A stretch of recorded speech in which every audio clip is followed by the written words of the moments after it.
Then I fell down, I went like that. It become worse. Naku, ang dami talagang ano ngayon.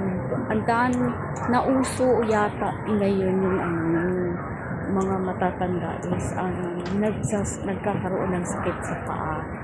Sumasakit ang mga paa nila. So, hindi ko alam kung ano ang reason. So, marami talaga akong na-encounter ngayong araw. Papunta ako doon sa Western Union.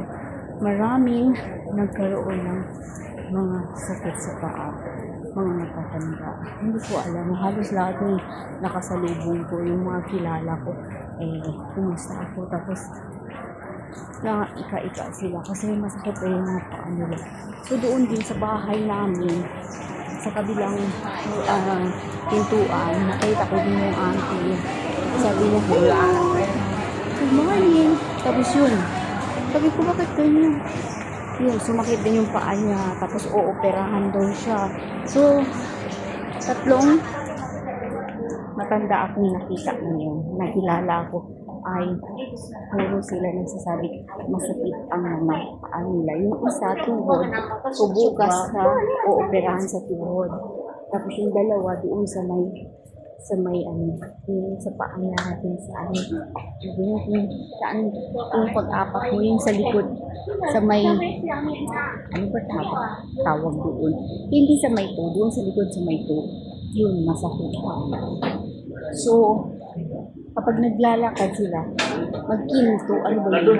Kinto, parang naka-heels. Kasi ang ginagamit nila yung sa toe, kasi yung sa likod, masakit. Halos lahat. Kaya guys, mag-ingat talaga tayo, lalo na sa pagkain natin. Tapos pag alam natin masakit yung mga paa natin, huwag na po tayong kumain ng mga beans na kontrang-kontra talaga yan. Kasi talagang hindi talaga pwede yan sa ating mga sakit sa mga paa. Yun. Yung mga beans, kontra talaga yan. Kaya mag-ingat talaga tayo sa mga pagkakain natin ng mga food kasi alam nyo lang. Habang tumatanda tayo, alagaan natin yung sarili natin kasi ang hirap kaya. Kaya po, tumatanda na ako. Kaya nag-iingat talaga ako guys.